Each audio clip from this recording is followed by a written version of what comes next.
मैं श्रुति पांडे आप सभी का स्वागत करती हूँ आपके अपने YouTube channel online achievers by Shruti ma'am. कैसे हैं आप सभी?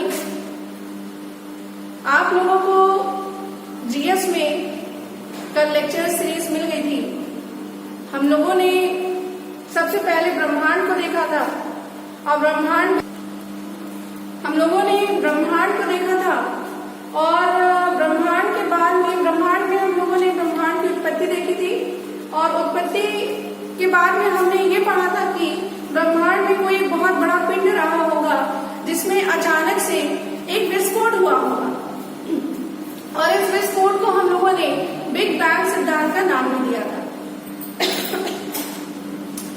इसके बाद में हमने आपसे एक विषय में और भी बात की थी कि जो ब्रह्मांड की जब उत्पत्ति हुई थी तो ब्रह्मांड में जो पिंड था वो बहुत बड़ा पिंड था और वो बड़ा पिंड जब धीरे से जब अचानक उसमें टेम्परेचर और प्रेशर इंक्रीज हो गया तो वो ब्लास्ट कर गया और ब्लास्ट करने से कई सारे छोटे छोटे पिंड बन गए जिनमें से उत्पत्ति हुई थी ग्रहों की भी।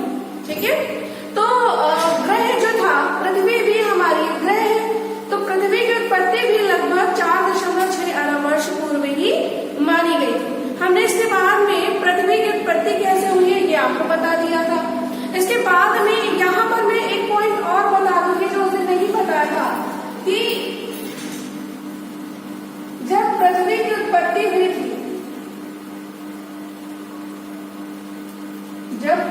उत्पत्ति हुई थी मैंने आपको बताया था कि पृथ्वी एक बहुत बड़ा जलता हुआ आपका गोला था।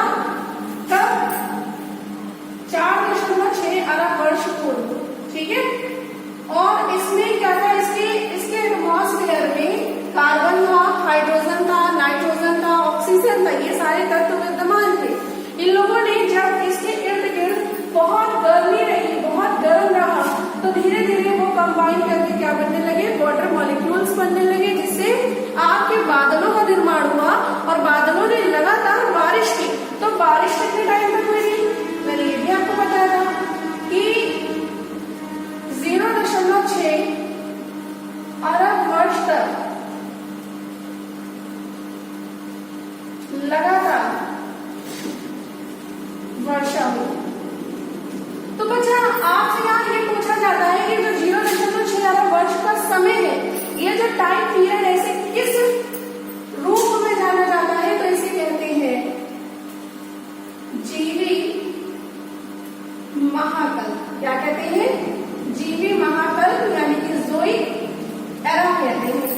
अब आपसे ये भी प्रश्न पूछा जा सकता है कि भैया इसे जीवी नहीं अजीवी कहेंगे। क्या कहेंगे? अजीवी कहेंगे। तो आपसे ये भी पूछा जा सकता है कि भैया अज़ोइक एरा यानी अजीवी महाकल्प क्या होता है? तो आप ये कहेंगे अजीवी का मतलब एक ऐसा समय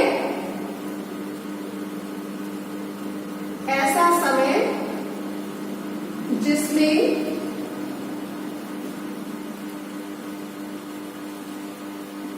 जीवों की उत्पत्ति ना हुई। ठीक है, और इसके बाद में 0.6 से लेकर आज तक यानी कि वर्तमान तक ये जो टाइम पीरियड रहा है इसे कहा जाता है जीवी महाकल। इंग्लिश में इसे कहते हैं ज़ोइक एरा। अब बच्चा ज़ोइक एरा क्या होता है? एक ऐसा समय जिसमें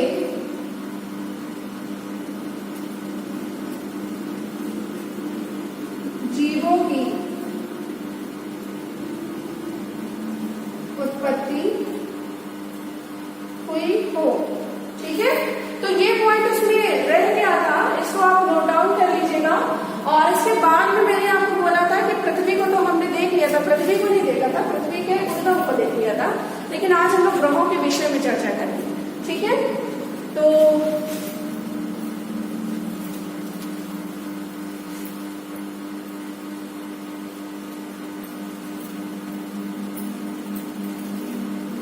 देखिए जो भी विषय आपको चैनल पर दिए जा रहे हैं, ये विषय आपको पूरी तरह से मेहनत करके दिए जा रहे हैं और आप इसको बहुत अच्छे से नोट्स बनाइएगा और इसको अपना पढ़िएगा, इसको डेली रिवीजन रखिएगा, क्योंकि जो भी पढ़ाया जा रहा है इससे कोई भी प्रश्न आपकी परीक्षा में बाहर नहीं होगा। और हम सबकी कोशिश ये है कि आप बहुत अच्छे से 25 में कम से कम 23 नंबर के हकदार हैं। आप 23 नंबर जीएस विषय में लेकर आइए और इसके अलावा रूरल डेवलपमेंट जब पढ़ाया जाएगा तो वो आपको कंप्लीट पढ़ाया जाएगा और उसमें भी अगर आप हमारे साथ हमारे अनुसार मेहनत करते हैं तो कम से कम आपके 22 से 23 नंबर कहीं नहीं गए, ठीक है। और मैथ्स एक ऐसा विषय है जो सॉलिड है, उसमें अगर आप 25 में 25 चाहें तो 25 में 25 ला सकते हैं। और हिंदी भी एक तरीके से अगर हम 2 या 3 नंबर की बात छोड़ दें तो हिंदी भी एक सॉलिड विषय है जिसमें आप पूरे के पूरे मार्क्स ला सकते हैं, ठीक है। तो अच्छे से मेहनत करिएगा और परीक्षा को बहुत अच्छे से दिमाग में रख कर मेहनत करिएगा, क्योंकि आपका टारगेट 90+ का है। यहाँ पर एक बात मैं और कहना चाहूंगी, आप में से चैनल पर बहुत सारे पढ़ने वाले विद्यार्थी जो हैं वो इंग्लिश मीडियम भी होंगे और हिंदी मीडियम भी होंगे। मुझे पूरा यकीन है कि मेरे सब्जेक्ट में किसी को कोई परेशानी नहीं होगी। और ग्रामीण परिवेश की अगर हम बात करते हैं तो उसका मोस्टली सब्जेक्ट हिंदी में ही आता है। लेखपाल परीक्षा की अगर हम बात करते हैं ज्यादातर, क्योंकि अगर आपको लेखपाल की परीक्षा निकालनी है तो आपको हिंदी में इन्वॉल्व होना पड़ेगा, आपको उसको पढ़ना पड़ेगा, ठीक है। और अगर आपको कोई चीज ऐसी है जो चीज नहीं समझ में आ रही है, आप कमेंट बॉक्स में कमेंट कर दीजिए, आप मैसेज कर दीजिए, व्हाट्सएप नंबर पे आप कॉल कर सकते हैं, ठीक है। आपको कॉलिंग नंबर भी दे रखा गया है, आप उस पर कॉल कर सकते हैं। और हम लोग आपके लिए मेहनत कर रहे हैं। आप लोगों से एक रिक्वेस्ट ये है कि सबसे पहले तो आप चैनल को सब्सक्राइब कर दीजिएगा, क्योंकि जब सब्सक्राइब करेंगे तभी नोटिफिकेशन आपके पास में पहुंचेगी। दूसरी चीज, आप चैनल को जब देखते हैं, वीडियो को जब देखते हैं तो आप उसको लाइक भी कर सकते हैं। क्यों? क्योंकि जब आप लाइक करेंगे तो कहीं ना कहीं हम लोग को थोड़ा मोटिवेशन होगा कि हाँ, हमारी मेहनत आपके लिए कहीं ना कहीं सार्थक कदम उठा रही है। और इसको ज्यादा से ज्यादा शेयर करिएगा ताकि हर एक स्टूडेंट तक ये वीडियो पहुंचे, जिससे हर एक बच्चा इस चीज को पढ़ाई कर सके, ठीक है। और अगर आप सपोर्ट बना रहेंगे तो हम ये आपको विश्वास दिलाते हैं कि लेखपाल की परीक्षा आपको हर तरीके से पार कराई जाएगी, बशर्ते आप हमारे अनुसार हमारे चैनल पर बने रहिए और जितनी मेहनत की जा रही है उतना आप दुगना मेहनत करिए। चैनल पर बहुत सारे ऐसे भी लोग विजिट करेंगे जिनको पढ़ना नहीं है, सिर्फ कमेंट करनी है, उनका चैनल पर कोई काम नहीं है। जिनको पढ़ाई करनी है वो इस चैनल पर रहे, ठीक है। आप वीडियो को लाइक करें, डिसलाइक करें, दैट डजंट मैटर, लेकिन आप सिर्फ पढ़िए। ये वीडियो सिर्फ उन लोगों के लिए है जो वाकई में घर में बैठ के कुछ करना चाह रहे हैं, ठीक है। अब हम अपने विषय को कंटिन्यू कर रहे हैं, ग्रहों के विषय में बात कर रहे हैं। ग्रह, आप सबने कहा था जब मैंने आपको ब्रह्मांड पढ़ाया था तो ग्रह मैंने आपको बताया था कि प्लैनेट्स जो है देयर आर मेनली 8 प्लैनेट्स, 9 थे, जिसमें 2006 यानी कि 2006 में एक प्लैनेट को, एक ग्रह को हटा दिया। थोड़ा शैतान प्रकृति का था, बाकी सारे ग्रह बड़े थे, ठीक है। और सौर मंडल में ही आपको ग्रह पढ़ने थे। तो सबसे पहला ग्रह जो आपको देखने को मिलेगा वो बुध मिलेगा। बुध को हम मरकरी कहते हैं। विषय बहुत है, चैनल पर वीडियोस बहुत है, लेकिन आप उतना ही पढ़िएगा जितना आपके लिए आवश्यक है, क्योंकि परीक्षा में सिलेक्शन के लिए सबसे बड़ी चीज ये जरूर है कि हमें क्या पढ़ना है, इससे कहीं ज्यादा हमें ये पता होना चाहिए कि हमें क्या नहीं पढ़ना है। तो आपको जितना बताया जा रहा है आप कुछ भी मत पढ़िए, कोई नोटबुक मत पढ़िए, कोई आप बुक मत पढ़िए, जितना आपको पढ़ाया जा रहा है उतना पढ़ लीजिए, आप उतना सफिशिएंट है, ठीक है। बुध मरकरी की बात करते हैं तो ये सूर्य के सबसे समीप है, ठीक है, पहला। दूसरा, अच्छा एक चीज और बताइए, क्या आप परिक्रमा और घूर्णन परिक्रमा का मतलब होता है रेवोल्यूशन और घूर्णन का मतलब होता है रोटेशन। यानी कि जैसे मान लीजिए ये ग्रह है, ठीक है, ये एक ग्रह है, तो बच्चा ये ग्रह का अक्ष होगा, अक्ष मतलब इसका एक्सिस होगा, इसका एक्सिस होगा, है ना। तो ये जो ग्रह है, ये ग्रह दो तरह के मूवमेंट यानी कि दो तरह की गतियां करता है। कौन सी? और दोनों गतियां साथ करेगा। पहली गति ये जो अपने अक्ष के चारों ओर करता है, इसे हम कहते हैं घूर्णन। क्या कहते हैं? घूर्णन। इसे हम कहते हैं घूर्णन, इंग्लिश में कहते हैं रोटेशन।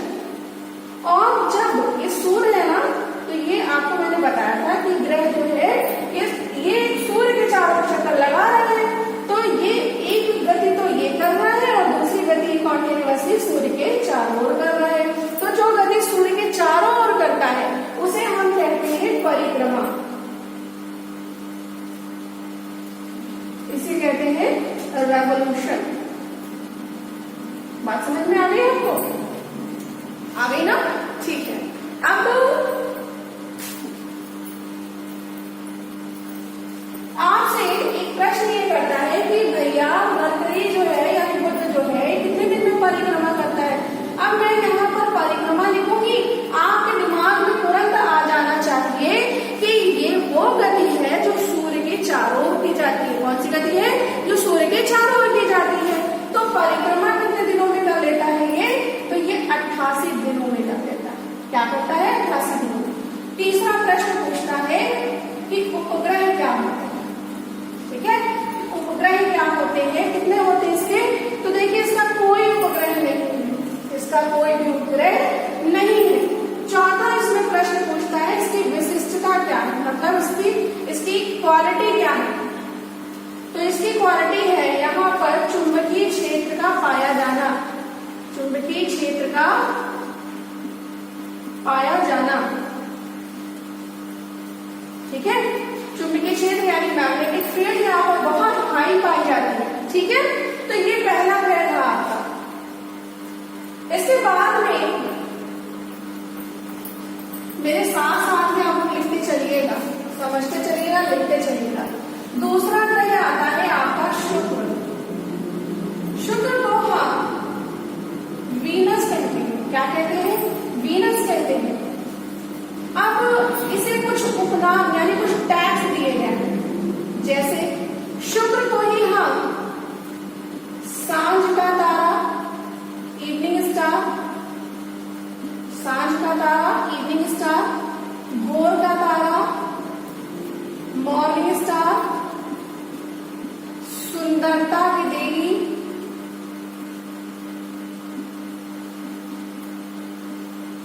पृथ्वी की जुड़वा बहन या भगनी। हिंदी में बहन का पर्यायवाची होता है भगनी।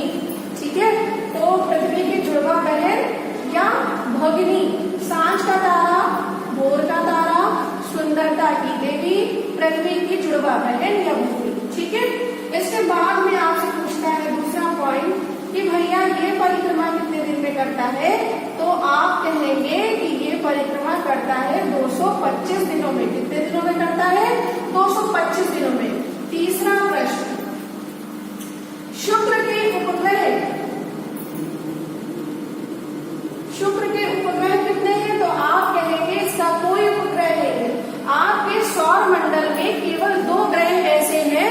2 ग्रह कौन से? एक बुध है और एक शुक्र है, जिनका कोई भी उपग्रह नहीं है। इसके बाद में शुक्र का उपग्रह नहीं है। चौथा पॉइंट इसमें आपसे पूछता है, इसमें एक इंपॉर्टेंट पॉइंट है, ये देखिए यहां पर एक चीज समझिएगा। सारे ग्रह अपने अक्ष पर, अपनी एक्सिस पर पूर्व से पश्चिम की ओर घूमते हैं। कैसे घूमते हैं? पूर्व से पश्चिम की ओर घूमते हैं। ठीक है, कैसे घूमते हैं? जैसे माना ये ग्रह है, ये इसका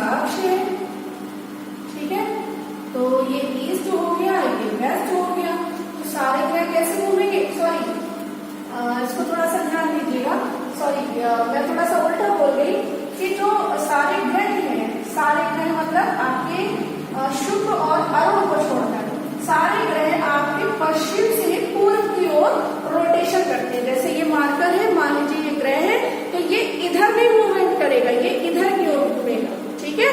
तो सारे ग्रह आपके पश्चिम से पूर्व की ओर घूमते हैं, लेकिन आपके सौरमंडल में एक शुक्र है और दूसरा एक अरुण ग्रह है जो पूर्व से पश्चिम की ओर घूमता है। तो आप कहेंगे, शुक्र में एक पॉइंट और लिखिएगा, यहाँ पूर्व से पश्चिम की ओर घूमता है। अभी शुक्र ग्रह जो है खत्म नहीं हुआ है। शुक्र ग्रह में अभी आपको 1-2 पॉइंट्स और लिखने हैं। शुक्र में आपने समझ लिया कि शुक्र को हम सांझ का तारा कहते हैं, भोर का तारा कहते हैं, सुंदरता की देवी कहते हैं, पृथ्वी की जुड़वा बहन कहते हैं। ये सारे टाइप्स किसको दिए गए? शुक्र को दिए गए। यहाँ पर 1-2 पॉइंट्स और है, इनको भी लिख लीजिएगा।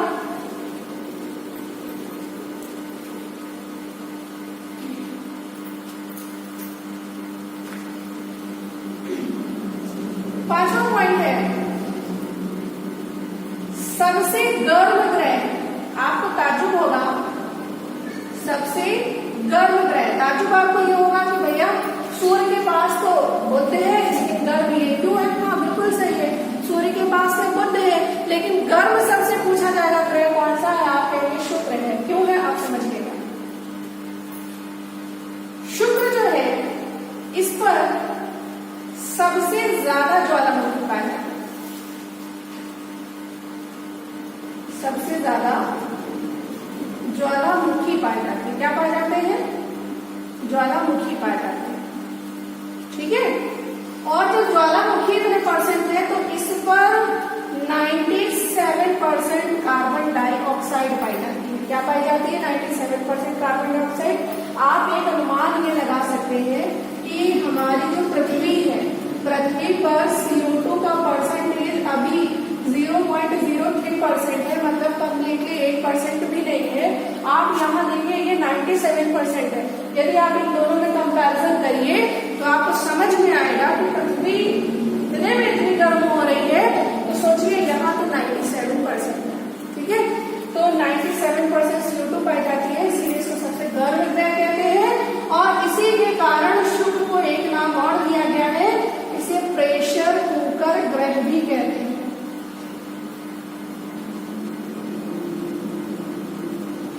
क्या कहते हैं? प्रेशर कुकर ग्रह कहते हैं, ठीक है। तो ये शुक्र में हो गए आपके। और इसके बाद में तीसरा ग्रह हमारे सामने आता है।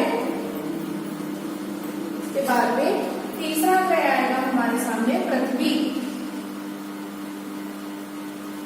पृथ्वी यानी कि अर्थ। सबसे पहला पॉइंट आपसे यही पूछा जाता है कि पृथ्वी को क्या कहा जाता है? तो इसे नीला ग्रह कहा जाता है। क्यों कहा जाता है? जल की उपस्थिति के कारण इसे नीला ग्रह क्यों कहते हैं? जल की उपस्थिति के कारण कहते हैं, ठीक है। अच्छा, दूसरा पॉइंट, यहाँ इसकी घूर्णन गति पूछी जाती है। सभी ग्रहों की नहीं पूछी जाती, लेकिन इसकी पूछी जाती है। इसकी घूर्णन गति मतलब रोटेशन। रोटेशन मतलब अपने एक्सिस पे कितने टाइम में घूमता है? तो ये 24 घंटे में घूमता है। अब 24 घंटे में घूमता है, इसी गति के कारण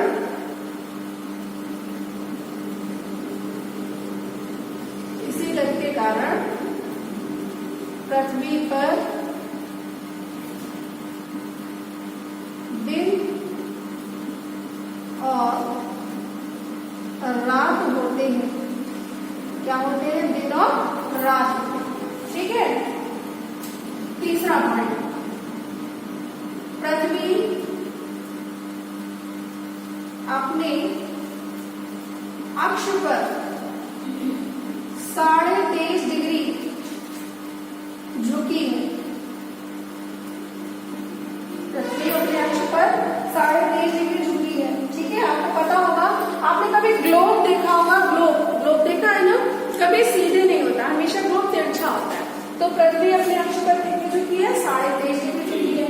इसके बाद में आपसे पूछेगा पृथ्वी परिक्रमा, परिक्रमा मतलब सूर्य का चक्कर रेवोल्यूशन कितने टाइम में करती है, तो पृथ्वी सूर्य का एक चक्कर 365 दिनों में लगाती है। कितने दिनों में लगाती है, 365 दिनों में। अब यहाँ पर एक नोट लिख लीजिएगा,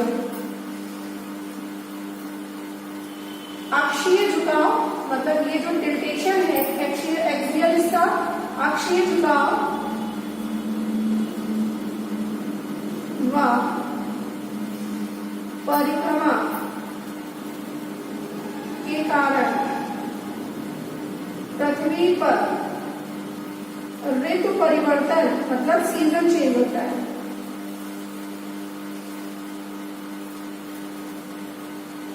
ऋतु परिवर्तन होता है, सीजन चेंज होता है। ठीक है, तो ये पृथ्वी की बात हो गई हमारी। पृथ्वी को नीला ग्रह कहते हैं, क्यों कहते हैं, जल की उपस्थिति के कारण है। और घूर्णन गति कितने दिनों में है, 24 घंटे में है। ठीक है, और 24 घंटे की जो गति होती है इसी के कारण पृथ्वी पर दिन और रात होते हैं। दिन और रात कैसे होते हैं, सूर्य के सामने पृथ्वी का जो भाग होगा वहां पर दिन होगा, सूर्य के जो पीछे भाग होगा वहां पर रात होगी।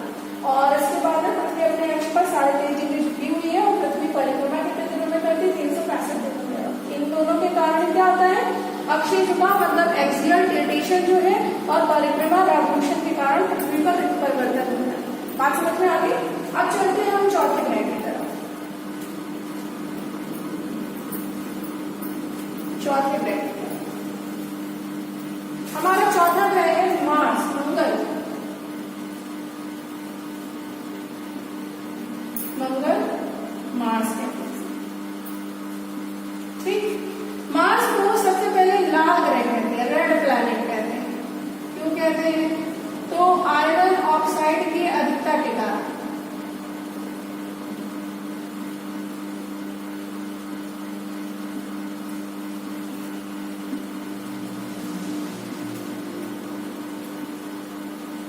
आयरन ऑक्साइड की अधिकता के कारण इसे लाल ग्रह। ठीक है, आपको एक चीज पता होगी, नहीं पता है तो जान लीजिएगा कि अभी तक पृथ्वी ही एकमात्र ऐसा ग्रह है जहां पर जीवन पाया जाता है। लेकिन भविष्य में पृथ्वी के अलावा मंगल एकमात्र ऐसा ग्रह होगा जहां पर जीवन की संभावनाएं पाई जा रही है, क्योंकि यहाँ पर कॉन्टिन्यूअसली रिसर्च चल रही है और ऐसे आधे % तक रिसर्च आ चुकी है, मतलब आधी रिसर्च कंप्लीट हो चुकी है कि पृथ्वी पर जीवन की संभावना बन सकती है।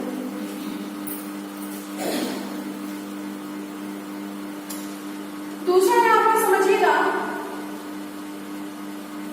अच्छा एक चीज रहेगी, पृथ्वी जो है, पृथ्वी का उपग्रह लिख लीजिएगा। पृथ्वी का जो प्राकृतिक उपग्रह है, वैसे तो उपग्रहों की संख्या बहुत है कृत्रिम, लेकिन जो प्राकृतिक उपग्रह है वो एक है, वो है चंद्रमा। ठीक है, अब मंगल की बात करते हैं। मंगल में आपसे पूछता है कि उपग्रह कितने हैं, तो देखिए मंगल के उपग्रह है 2।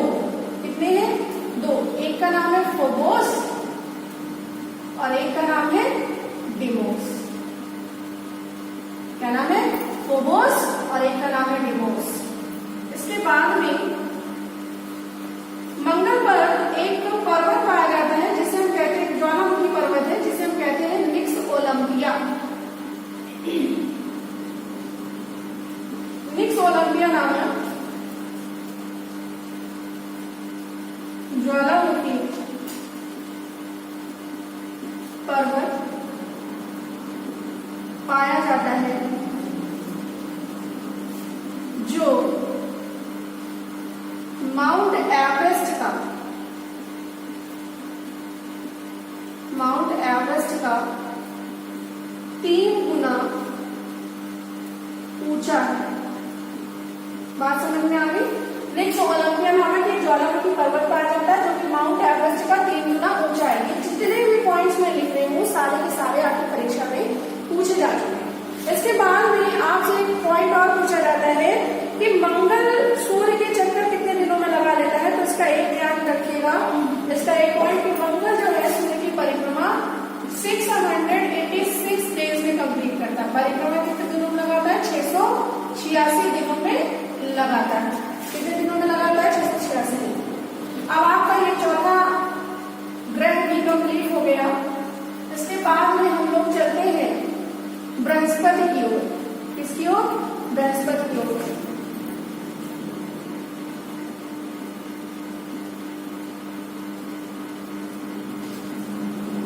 बृहस्पति, इसे हम जुपिटर कहते हैं।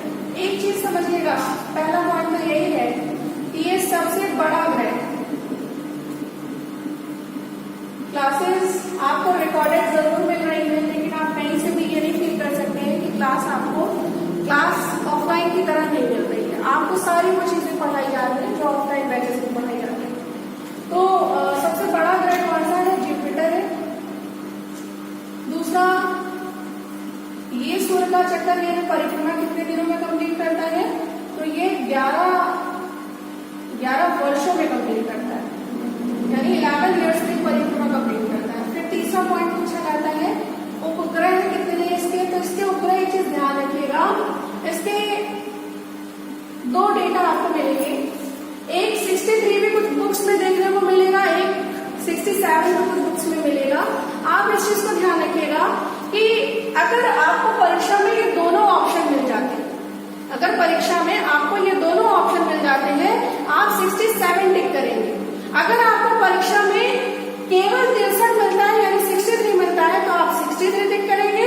अगर केवल 67 मिलता है तो आप केवल 67 टिक करेंगे। और अगर ये दोनों ही ऑप्शन में आते हैं तो आप 67 ही टिक करेंगे। ठीक है। इसके बाद में इसका सबसे बड़ा उपग्रह पूछा गया, तो इसका सबसे बड़ा उपग्रह है गैनीमेड है। कौन सा है? गैनीमेड। और बच्चा ये इसका ही नहीं, सौर मंडल का भी यही सौर मंडल का सबसे बड़ा उपग्रह है। तो बात समझ में आ गई? तो ये हमारा बृहस्पति ग्रह था। कौन सा ग्रह था? बृहस्पति ग्रह था। 5 ग्रह आपके कंप्लीट हो चुके हैं। इसके बाद हम छठा ग्रह पढ़ेंगे। कौन सा? छठा ग्रह है हमारा शनि। कौन सा ग्रह है? शनि ग्रह है।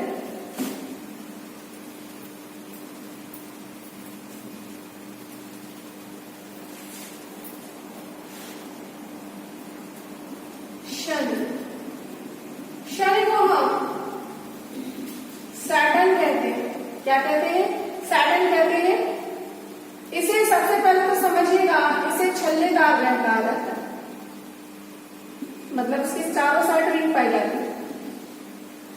नंबर 2, इसके चारों साइड एक तो रिंग पाई जाती है। नंबर 2, इसकी परिक्रमा आपसे पूछेगा यानी सूर्य का चक्कर कितने दिनों में लगाता है, तो आप कहेंगे 29 ईयर्स में यानी 29 वर्षों में लगाता है।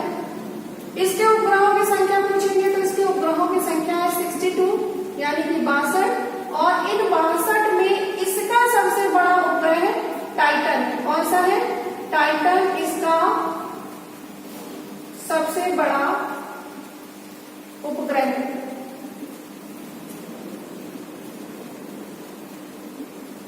टाइटन इसका सबसे बड़ा उपग्रह है। ठीक है। और इसके बाद में आपसे एक प्रश्न और बन सकता है कि शनि के इर्द गिर्द जो छल्ले पाए जाते हैं वो कितने हैं? तो देखिए इसके चारों साइड में ये शनि ग्रह जो होता है, ये शनि ऐसे होता है और इसके चारों साइड में ऐसे छल्ले पाए जाते हैं। तो इसके चारों साइड में छल्ले तो बहुत सारे हैं चारों ओर, लेकिन जो अभी तक ज्ञात छल्ले हैं वो 7 हैं। चारों ओर 7 छल्ले पाए जाते हैं। आपसे एक प्रश्न और पूछेगा कि इन छल्लों की संख्या कितनी होती है? 7 होती है। छल्ले बने किसके होते हैं? तो धातु के बने होते हैं यानी कि मेटल के बने होते हैं। ठीक है। इतनी बात समझ में आ गई? तो यह आपका शनि ग्रह है। आप हो सकता है शायद इतनी स्पीड में ना लिख पा रहे हो, तो कोई दिक्कत नहीं है। आप दोबारा इस वीडियो को एक बार पहले देख लीजिए, फिर दोबारा प्ले करके देख लीजिएगा। इसके बाद में 7th आता है आपका अरुण। अरुण को हम लोग यूरेनस कहते हैं। सबसे पहला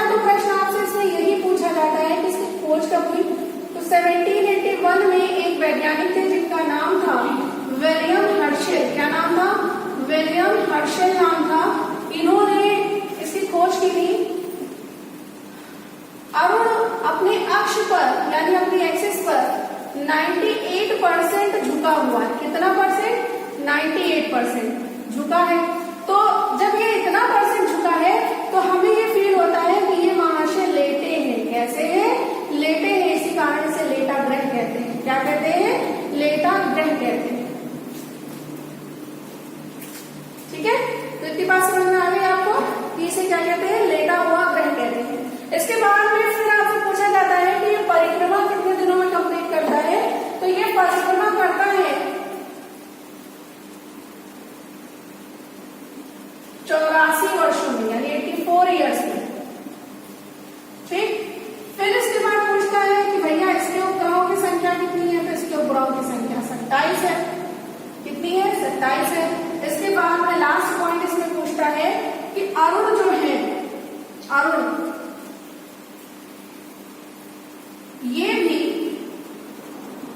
शुक्र की तरह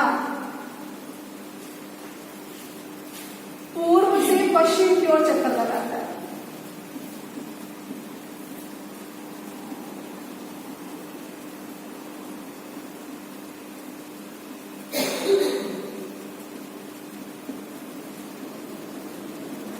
पूर्व से पश्चिम की ओर चक्कर लगाता है।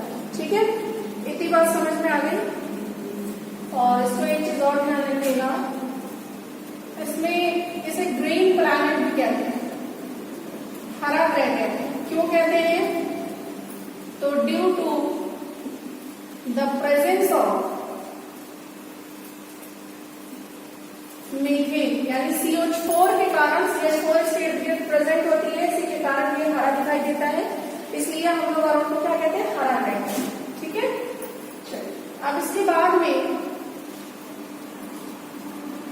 लास्ट प्लैनेट आता है आपका, हिंदी में देखिएगा क्योंकि ऊपर सब्जेक्ट में हिंदी लिखा था।